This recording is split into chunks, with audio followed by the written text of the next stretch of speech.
Hi, it's Caleb with Terrytown RV. I'm here at a 2023 Stealth Nomad 28DB, and we're going to do an orientation today. We'll start up here with your power tongue jack. On the left, you have on-off switch for your light. So if you're trying to hook up in the dark, that's going to make that a lot easier. And on the right, you have extend and retract for your power tongue jack so you can hook and unhook from your vehicle. Behind that, you have your two 20-pound propane tanks with the regulator in the middle. This regulator is going to point towards which tank you're using. So once one tank goes empty, just flip it to point the other way. On the side here, you have hookup for a Furrion portable solar panel. So if you have that panel, you'll set it on the ground, you'll plug it in there, and that's going to trickle charge your battery and help keep that from draining down. Come around to the side. Right down here, you have two holding tank drains. On the left is going to be for your gray tank. On the right is going to be for your black tank. So it's going to be dirty sink and shower water on the left, and that's going to be from the toilet on the right. All you have to do for these is hook your hose up, pull the handles, and let them drain out. Then up here you have the vent for the back side of your refrigerator. There's this line hanging out here that's a condensation hose. Make sure that is always hanging outside through the vent here so that any condensation drips outside rather than dripping inside and causing water damage. You can also open up this vent here if you give these tabs a quarter turn.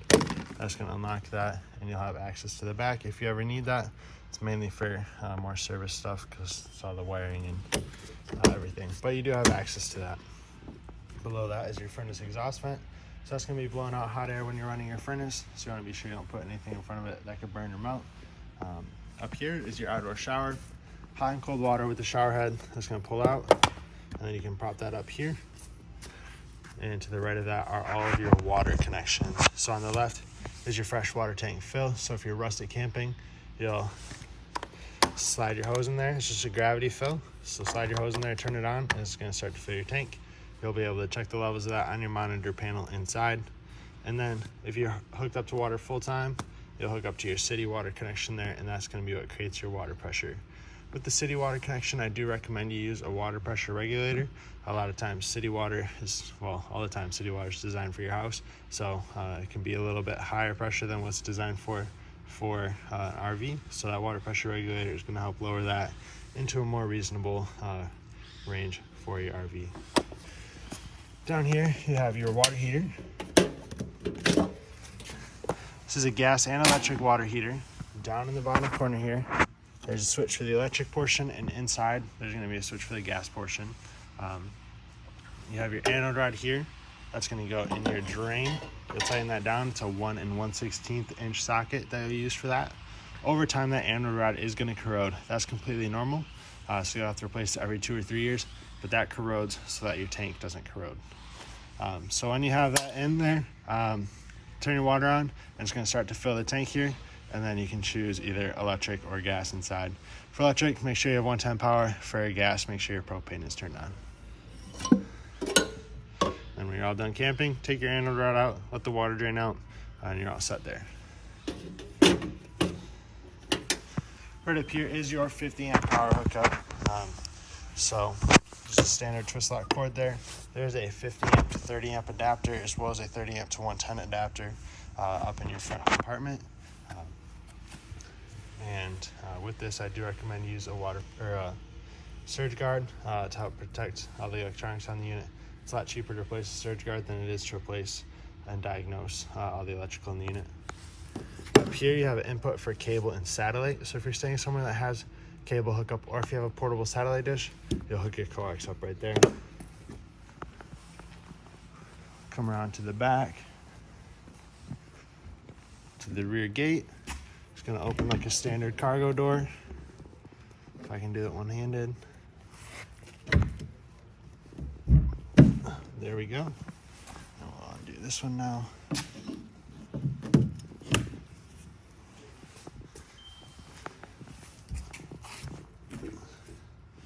And grab the handle. And this door is assisted by the cables there. So it's not just going to come crashing down on you. And you can flip down the ramp at the bottom.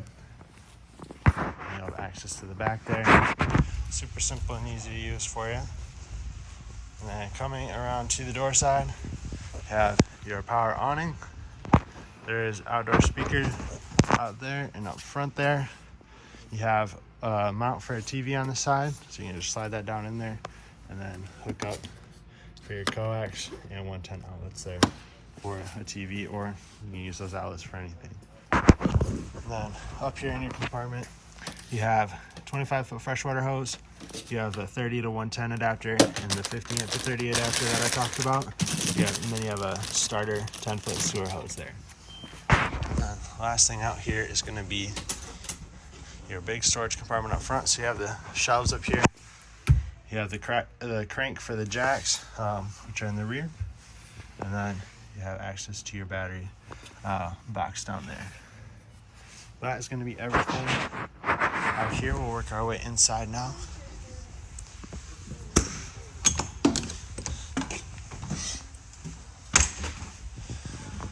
So on the wall right here at the top, you have the thermostat for your furnace. This is going to do only your furnace.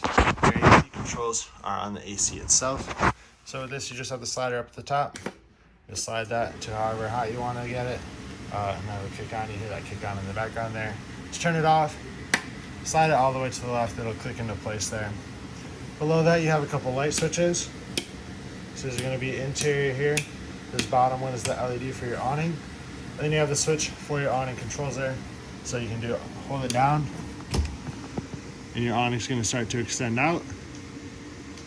Hold it in to retract it, like so. So right through here, you have your opposing sofas here. I have one that's stowed away for travel, one that's set up for just a regular couch. And these are jackknife, so they do lay flat. As you can see, that one's laid flat. When you pull them down, these feet are going to swing down to support it. So you don't have to flip them out or anything, which makes it super nice and easy.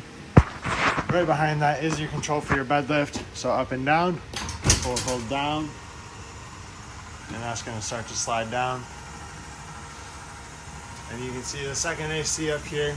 Same thing, it's got the controls on it, which we can take a closer look at those in a second. You'll notice on your track here that there's a little sticker about locking a bunk bed up.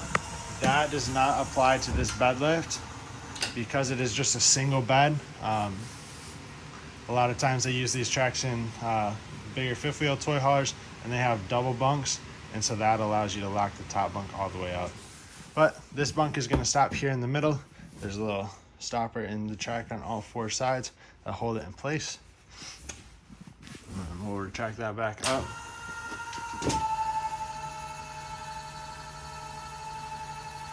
There is also a screen door that's going to slide down across the back. If you leave the gate open, you can close that screen door so that you can have airflow through here, but keep bugs and other things out. See your spare tires on the ground here for you. There are two vents back here. That black handle there and the black handle up by the TV. Those are going to both work the same, so you can vent exhaust fumes outside. Just take it, kind of a little tricky one-handed, but you'll slide it, and that's going to vent outside. And that just fits into grooves in these tracks there to hold it in place. And you have the TV. Up here is your breaker and fuse panel. Everything's going to be labeled for you there. And then below that is your radio. It's also a CD player and it's Bluetooth compatible. So we turn that on here. Hopefully that's not too loud. You have two zones in here, Zone A and Zone B. Zone B is outside, Zone A is inside. So you can differentiate between the two. Your speakers inside are these ones up in the ceiling here.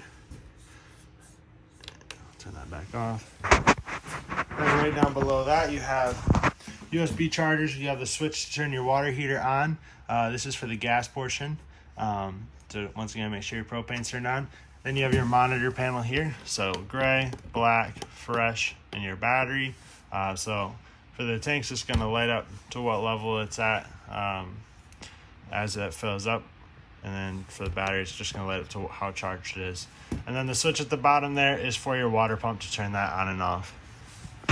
Below, you have your carbon monoxide detector. That is, as long as that green light is on, that means your carbon monoxide detector is working. That does draw continuously off your battery though, because this always has to be on as a safety item. Right up top here, you have your 2-burner stove. You'll turn this to light there, and then you'll push your igniter. Same thing with this side. Push your igniter until it lights. And then for the cover here, it's got instructions there. You gotta pick up on it before you fold that down. Otherwise, when you don't pick up on it, those hinges can get stuck and caught. You have your 2 remotes right here. Keys are on the sink. Purple keys there do the entry door. Oops. Silver keys here do the exterior compartments. And microwave down at the bottom there. Refrigerator.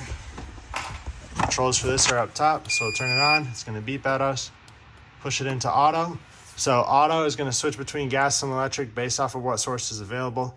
It prefers electric, so it's going to look for that source first.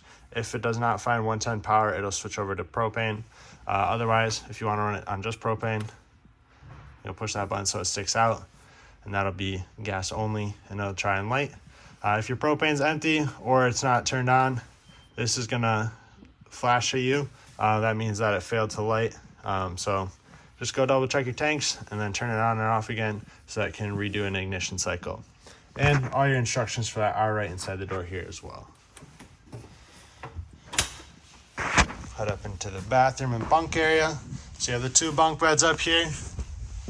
Just the switch on the light for both of those. And you do have USB chargers at both bunks. Then light switch here. That's going to do your bedroom or your bathroom lights. Toilet in here has a foot pedal flush. Halfway down brings water just into the bowl. All the way down is going to flush that into the tank. You have your shower doors with the magnet strip down the middle and a travel lock on there to secure them in place. And you have a vent with a fan up top there for ventilation. That is going to be everything inside here. I hope this video is helpful. If you have any questions, please feel free to reach out to us. We'd love to help you out. And thank you for choosing Terrytown RV.